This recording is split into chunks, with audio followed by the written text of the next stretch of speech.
Welcome to Amy's Bookshelf Reviews podcast. Sit back and listen to interviews, discussion about books, and anything else literary. There's always something or someone new on the show. Good evening, listeners. I'm Amy, and welcome to Amy's Bookshelf Reviews podcast. Today we are joined by an author. Please introduce yourself and let the audience know how they can connect with you. I'm Talia, and you can find me on Amazon.com. Great. So, you write a lot of short stories, and we've had you on the show before. So I like to thank you for joining me again. Thank you. And why don't you tell the listeners what book you're going to be talking about today? What story? We're going to talk about The House of the Jobless Gods.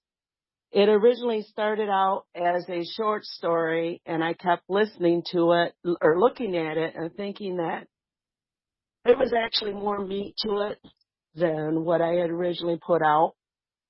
Mm-hmm. So I decided to put in a backstory. Basically the question that I was asking myself is, of all the gods that all the ancient civilizations have worshipped, if they were really, really gods, what happens to them when people stop worshiping? And I looked at a lot of stuff, and you've got a lot of romance novels where all these gods are coming into modern day and they're really macho. But I got thinking about it, and I thought, gods, all type of gods, thrive on worship. They need to be needed. They need their temples. They need their prayers. They need their rituals. But when all this goes away, and they actually fall, their lives fall to a different god, say, Egyptian gods. They were eventually integrated with the Greek gods when they were taken over. Yeah. And I told myself, wouldn't that drive somebody slightly insane? Because they need to be worshipped. They need to be acknowledged. They need their rituals.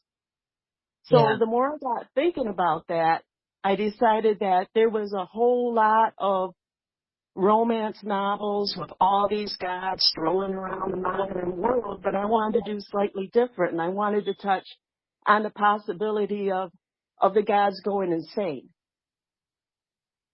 Yeah, I think that would do it if somebody doesn't, especially God, you know.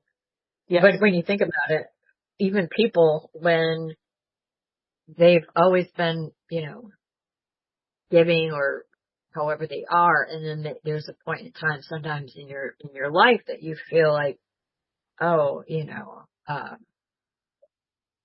have, you've become irrelevant. Yeah. And it eats at you when you strive and you try to become relevant again, even just for a little bit. Yeah, exactly. So I can imagine what it would be for a god. Yeah. It's hard enough for me as a parent. Yes. So I got digging into it, and I like the very, very old gods before the Greeks. I chose to use the Greeks. And I got digging into the very, very old gods and found Lissa. And she is the goddess of maddening rage and rabies. And she has some sisters that are the main. And I use them as the main focus of what the powerful gods would do to keep the gods that are no longer worshipped. And I threw in the fact that these gods are very human-like. They're always having children, where there's only so many jobs for gods to do. So you have Zeus has this problem of all these jobless gods demanding to be worshipped when there's no jobs for them to do. They have to do something with these gods that are slowly becoming insane. Yeah, I could see that, because it's not like they have a god unemployment office. No. Yeah. You know, they don't come in and get their check and told to go out and come back in 2 weeks. Yeah, right? So as I was writing the story, I also have a thing about prophecies. And I threw two different prophecies for two different groups in the story. And my thing about prophecies is, yes, you could tell a prophecy because they used to go to Delphi and get their prophecies. But wouldn't you think that any prophecy that is told is tailored to the person that you're telling it to? And in the prophecies, the last few sentences were always the same, but the beginnings were always different. And the two characters that received the prophecies that were tailored to them, with the end result being slightly different, went off in two different directions. One of them talked about a sleeper walking, and another one talked about a god fallen by his own hand. And from those two, I took the two different stations, and the prophecies at the end were exact word to word, but the beginnings were different because it was different people telling the same prophecy, but it was tailored to the person that was seeking the prophecy. I Oh, think, yeah. That makes sense. yeah. So in the beginning, it starts out that they need to control all these crazy, insane gods, that they need a place to go to. They end up having to deal with the insanity. It evolves along where some strange things start to happen at the house, and the main character for a portion of the book, Lissa, she's the goddess of maddening rage, decides that she needs a prophet and she needs a prophecy. Well, a little farther along, Ino, who is the daughter of Zeus, who's actually a goddess of war that nobody really knows anything about, Uh-huh. also has a strange experience, and she decides to get a prophecy. So I've got these two different women going in two different directions because the front of the prophecy was tailored to them, but the end of the prophecy was the actual end result. Right. So the end result would be the same, but the Yeah. beginning is different and tailored to that particular uh, god. Yes. And I really liked the Lissa character. Was very I don't know, there was just something about her that, She was she's down to earth. yeah, and Yeah. she just kind of like, okay, what's going on? you know? Darn it. She has a Yeah, whole list of things gone wrong in one day, and the poor woman decides she needs a prophet. And from there, it just all goes downhill. she's just having one heck of a bad day. She And then just was. being nerve-wracking after having to deal with the almighty Zeus. So I Yes. think we would all be a little nervous if Zeus appeared in front of us. Yes. Yeah, her meeting in the beginning when they decide to do this is got her a little bit thrown off a little bit because she's not used to being called to his side. You know, she's at least a couple million years older than him and Hera, and she really doesn't have too much to do with him. Yeah, and then all of a sudden, she's hoping it's not another one of his conquests. Yes. Like, I don't want to deal with Hera, no. I do not want to warm your couch seats. I am sorry. Yeah, definitely not. Keep your lightning bolts to yourself. That's right. Oh. But also with this book, it's it's a novel more than a short story. So that was, I know when you were working on it, creating cause you always write short stories, and then, you decided to try a longer book. How different was that for you? Um, in all honesty, I sat there and I had like 10,000 words and I had everything in it. And then I realized that I'm like 70,000 words short. Do I like writing a novel? Not particularly. Um, it was a challenge. And am I going to write another one? Yeah, I've already started on it. Nice. I guess I like punishment. I don't know, but it was hard. I didn't like the whole process. I didn't like doing it. It was very, very hard to try to find and create characters when I have a short story in front of me that's perfectly great from beginning to end. And for some reason, I decided I wanted to put it into a novel. And I cursed myself several times. I cried in my keyboard. Coming up with 70,000 words is not Yeah. easy. Then, no, it's not. And And I'm like, yeah, I got done with the House of Jobless Gods, and I happily went to my next short story. I mean, and now I'm back into trying to do another novel again because it's challenging, and everybody needs to challenge themselves. that's true. Novels, Especially yeah, writers.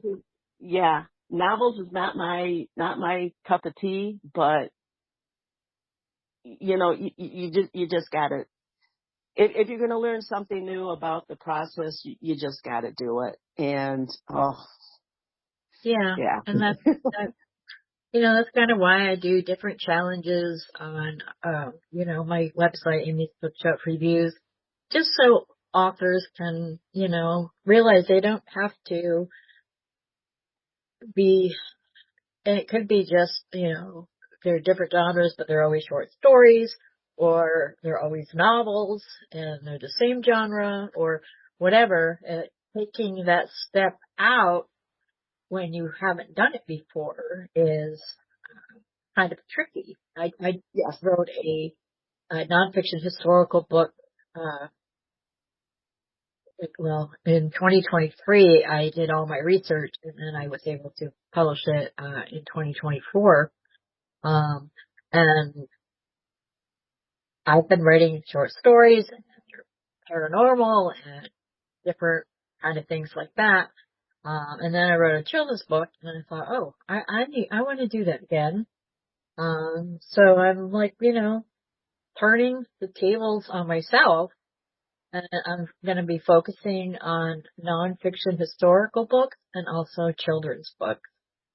Nonfiction or fiction? Nonfiction.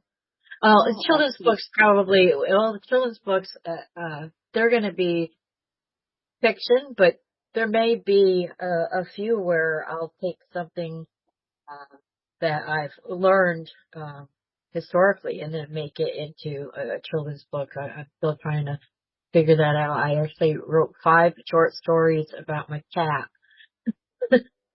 and his adventures, and they're all from his point of view. So, uh, I've just got to figure out how to put it in the illustrations and all the stuff like that. But it's a challenge, but I've been It is. inspired by other authors, and uh, I've been working on family history and getting back into it.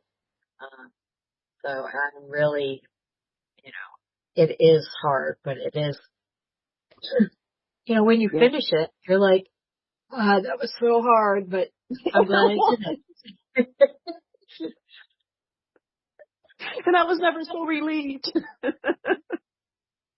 Yeah, And exactly. I have to tell you congratulations because breaking into the picture book genre is very hard to do. So congratulations for putting that together because it is hard to do from what I Yeah. understand. I didn't know. I'm like, I can draw, somewhat, um, but, uh, I'm more abstract, but unless somebody wants, you know, I did some paintings and then I did some sketches, and I sent my books to relatives who I know have either grandchildren or young children to see Mhm. what they thought of it. And my aunt's grandchild, I think he's about 6 or 7 years old now, and his favorite part were the sketches that I did of the long-eared cat.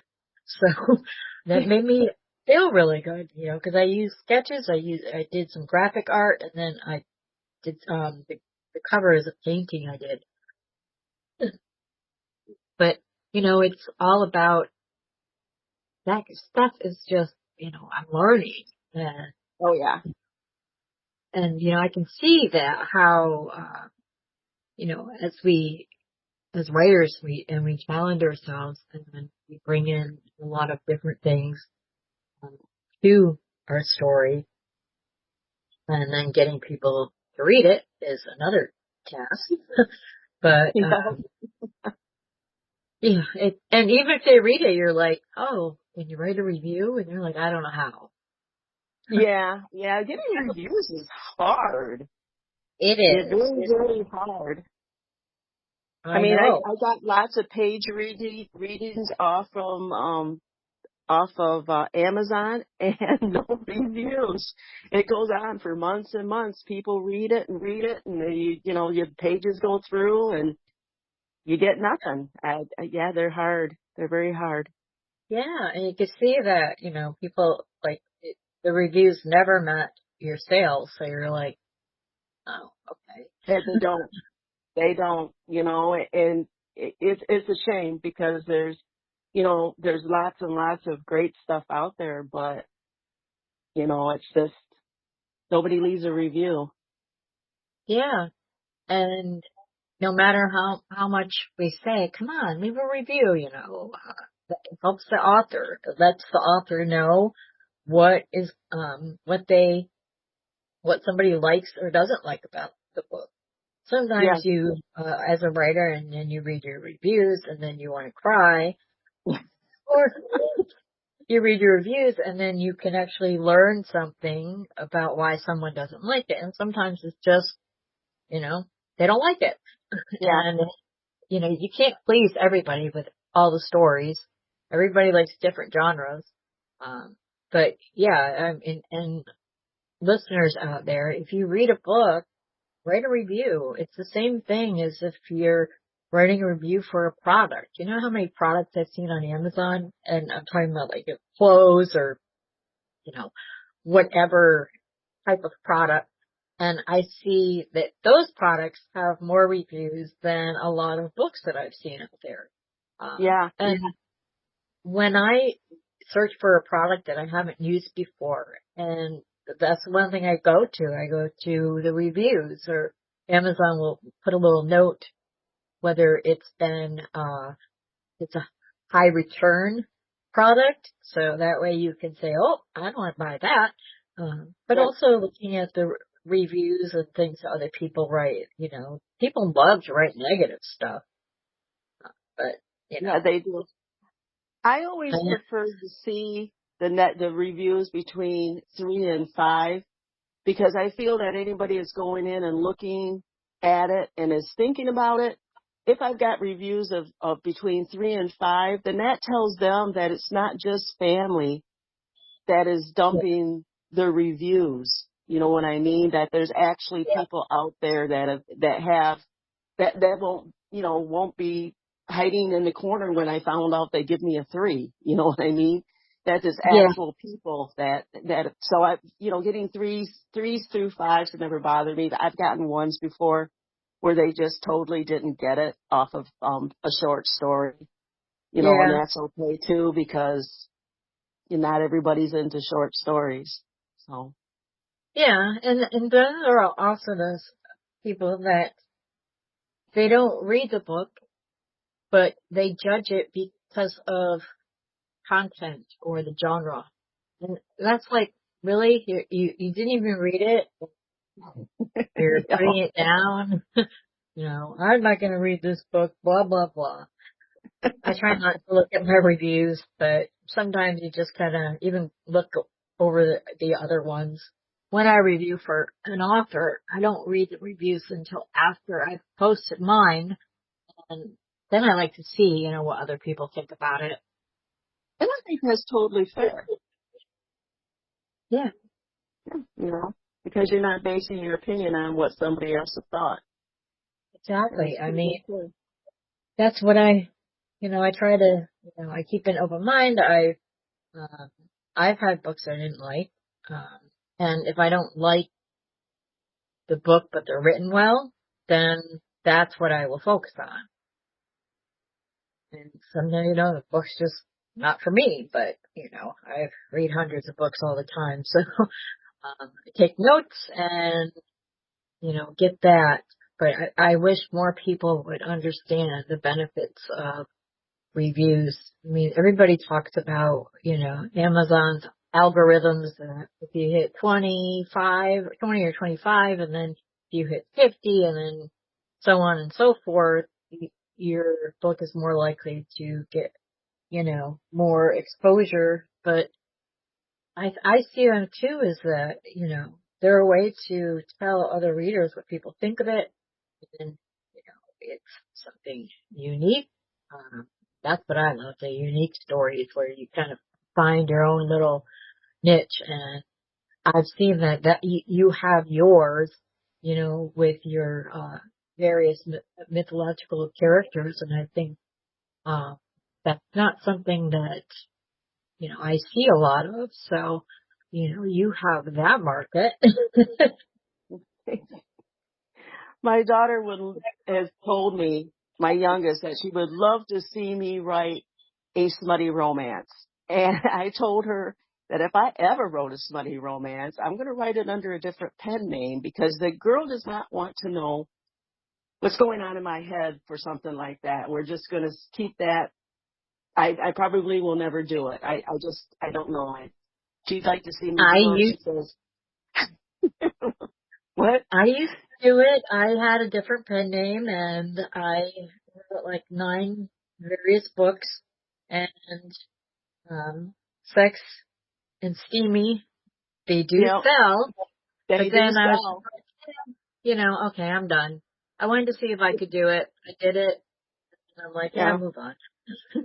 Yeah, I don't know if I'm going to do it, because I kind of take a little bit of pride in there's a little light touches, but I'd like for parents to be able to say, okay, this is not full of stuff that I don't want my kid to read, Yeah, even as a young adult. I kind of like to keep it clean, and I lightly yeah. touch on maybe a couple little things, but it doesn't go any farther than that, Oh, yeah. and yeah, she thinks it's a good idea, and I think no, so we'll see.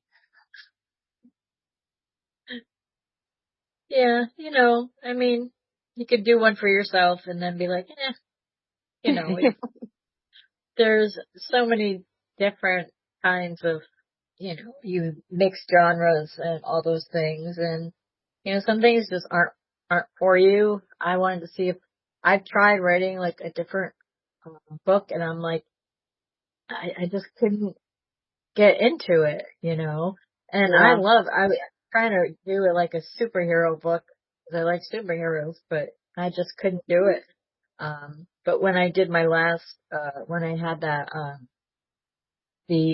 oh my goodness, the short story contest, this past summer, um, I did it myself too. I did the challenge because I've never written sci-fi before. So obviously I'm not going to win any prizes, but, I did write it myself, try to see if I could challenge myself as well. That's always something great. Um, if you can do that, and you've done it and you're continuing to do that, you're not just like, okay, that novel is one and done. You are working on something that is a big, job to tackle. So, Yes. congratulations for, just being, being motivated enough to challenge yourself. No, thank you. And I really want to thank you for being on the show again. I really enjoy talking with you. Oh, thanks. I enjoy being on your show. Thank you. And I'm sure we'll have future episodes when you'll be on it.